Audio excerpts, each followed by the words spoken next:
eagles and partridges, antlered deer, geese, spiders, starfish, tiny creatures invisible to the eye. These and every form of life, every form of life, have ended their melancholy and become extinct. Thousands of centuries have passed since this earth bore any living being in its bosom. All in vain does yon pale moon light her lamp. No longer do the cranes wake and cry in the meadows.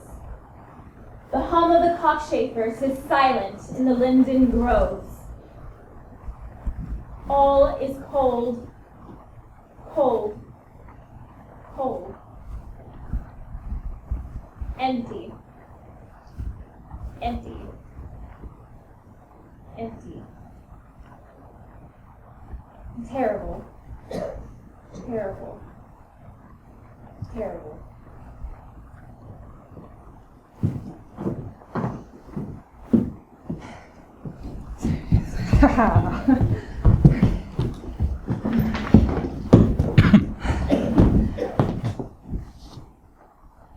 I didn't know how to write a play about guns.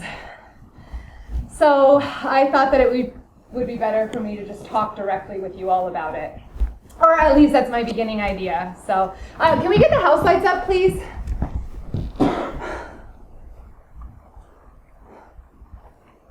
Great, thank you. So, how are you guys doing? It's raining. Good. Feel free to answer, or don't. Do your own right. So we're here in Austin, Texas, at the Hyde Park Theatre. Great. And I am fascinated and terrified by guns. I own a gun. 2 guns, actually. They were passed down to me from my mother. And one of them is a 30-06 so that I can hunt deer. I have only done it once. I was 17. And I remember waking up before the sun and then being out in the trees listening to everything. And everything, including myself, felt really alive. And the breath of everything becomes visible.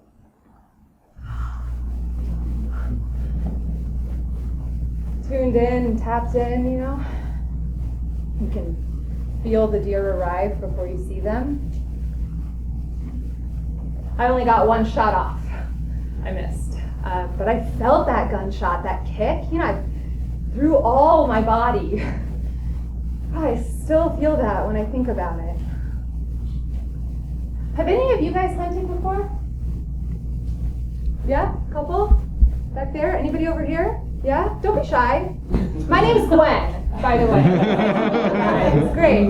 Hi. Okay, a couple folks have hunted. Nice. So you kind of hopefully had also a similarly majestic experience. So now that we are cool raising our hands, raise your hand for me if you also right now own a gun. Yeah? Back there? Anybody else own a gun? Me too. Yeah? You? Great. Very cool. Awesome. Where's Nina? Excuse me, sorry. I need to find Nina. I believe she's lost. Where is she? Okay, wait a second. Where are you? Are you supposed to be here?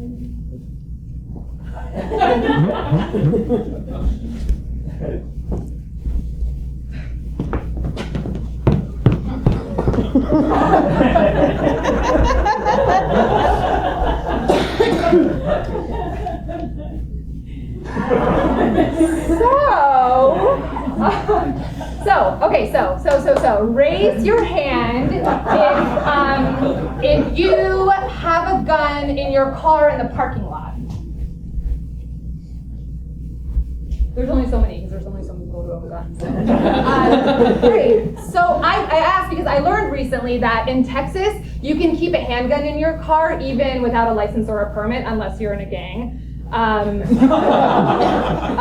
Did anybody else know that? All right, learned something new. Congrats. So raise your hand if you have a gun with you in your possession right now. Interesting. Okay. So for this next moment, I would like a volunteer from the audience, preferably somebody who doesn't own a gun. Oh, you're so excited. This is the odd man out, so I'm going to go with him. Great, thank you. Thanks. So all you have to do is sit in this chair right here. There you go. Gwen? Dan, nice to meet you. Thank you for your bravery. Thank you for performing. Thank you. So,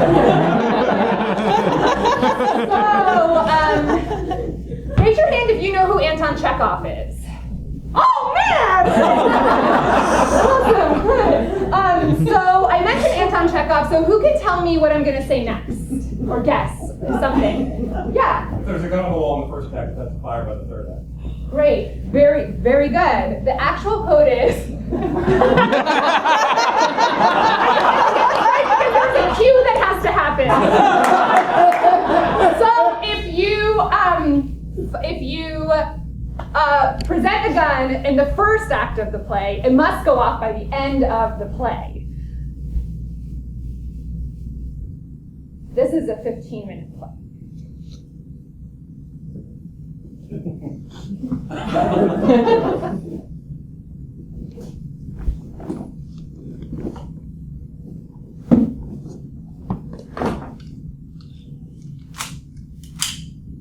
Here, can you hold it?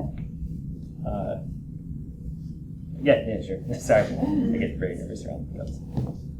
Right. Does that change things, though? For me? Mm. Well, yeah. Like, what are the odds of that gun going off in the next 10 minutes? Who would it hit? How would I feel about that?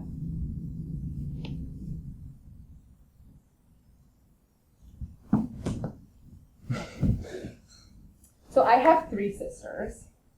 This is not a Chekhov play. These are real sisters, and all of my sisters are older than me. One of them by only 7 minutes.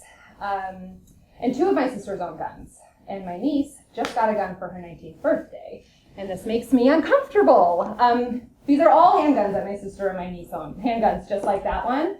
And I don't know exactly what I'm trying to say with this, so I'm just thinking out loud. Maybe that's what writing is. I'm just going with this here. Maybe this is a play. I don't know. What is a play, really? We're all here together in this space together, hopefully trying to figure something out. What are we seeing? Is this theater? What is theater, really? I'm so tired. I just want to rest. No, that's not it. That's it. Little by little, I stopped believing. All the emotional stress, the jealousy. I didn't know what to do with my hands. I didn't know how to hold myself on stage. I couldn't control myself. I didn't control my voice. And then a man comes along, sees her, and destroys her because he has nothing better to do. No, that's not it. What was I saying? Oh, yes, the theater. When I'm up there, I feel beautiful. And now I know, I understand, finally, that the main thing is, all it is the strength to keep going. You have to learn how to endure.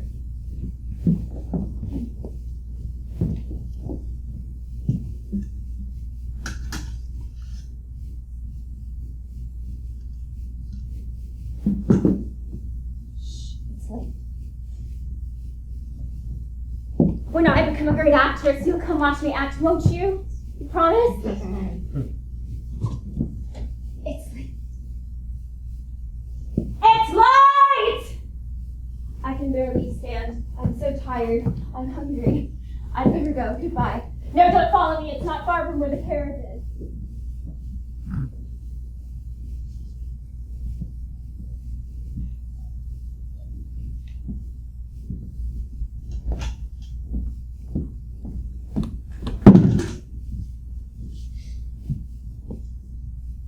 My girlfriend, my ex-girlfriend, we just broke up.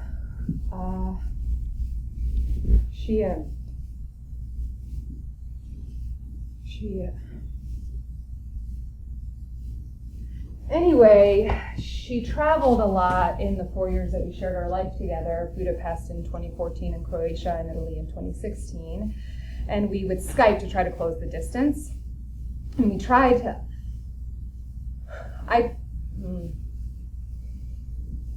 we tried. Do any of you guys use Skype or Snapchat? Come on, guys. It's 21st century. Okay. So, I have an impulse to listen to something together. Here is a Snapchat that I wanted to share.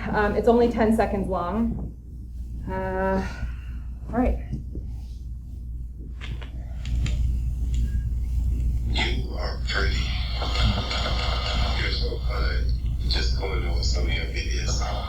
I've heard it from you.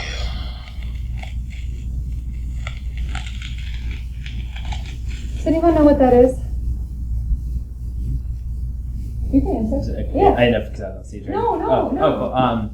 Cool. That's a, I think a Skype conversation, but the shots you're hearing in the background are Michael Brown getting shot in Ferguson. Yep. And so I don't know like the full context. I think the guy was just chatting with someone on Skype, and it just happened to be outside his door, I guess. Yeah. Exactly right. Huh. Do we all remember what happened in Ferguson? Great. So I would like to listen to that one more time, and this time I'd like to listen to it just a little bit louder, and listen to the background, and imagine maybe what's happening with Michael Brown. You are pretty. You're so fun. Just going over some of your videos. You are pretty. You're so fun. Just going over some of your videos. You are pretty. You're so fun. Just going over some of your videos. You are pretty.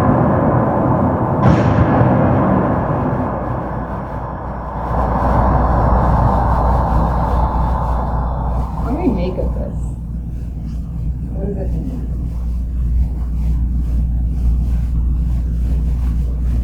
Raise your hand if you personally know someone that's been shot and killed.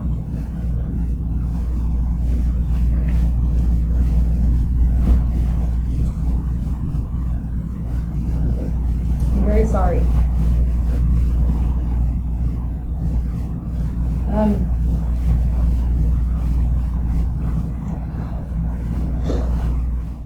I'd like to go someplace else for a minute. Think of this kind of as an interlude, maybe. Despite everything, I thought it might be fun to sing a song about guns. All right, go ahead.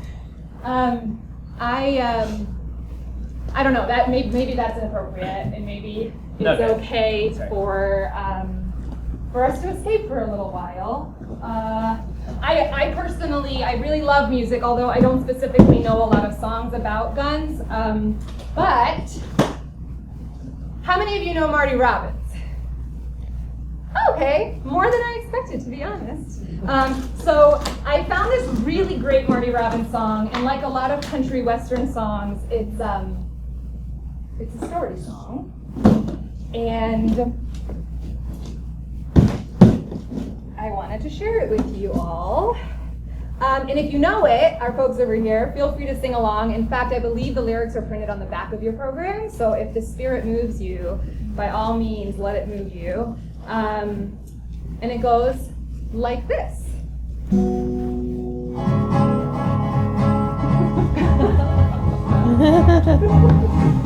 To the town of our Frida rode a stranger one fine day. Hardly spoke to folks around him, didn't have too much to say. No one dared to ask his business, no one dared to make a slip. The stranger there among them had a big iron on his hip, big iron on his hip. It was early in the morning when he rode into the town. He came riding from the south side, all around. He's an outlaw, loose and running, came the whisper from his lip, and he's hidden in some business with the big iron on his hip, big iron on his hip. The morning it was time for them to meet. It was 11 when they walked out in the street. Folks were watching from the windows, everybody held their breath. They knew this handsome ranger was about to meet his death, about to meet his death.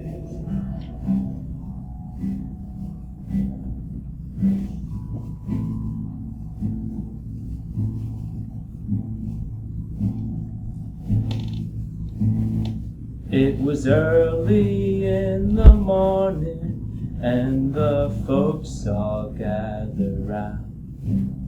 There before them lay the body of the outlaw on the ground. Oh, she might have went on living, but she made one fatal slip when she tried to match the ranger with the big iron on her. No! No!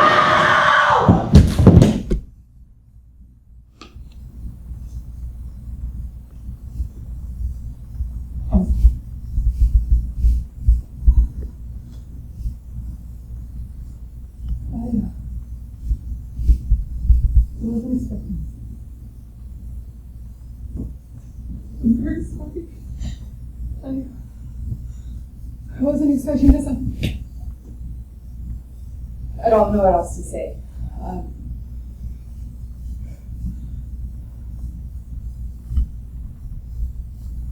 We thought life was bright, shining, and joyful, and our feelings were like delicate flowers in a wood. Can I get the hillsides out, please?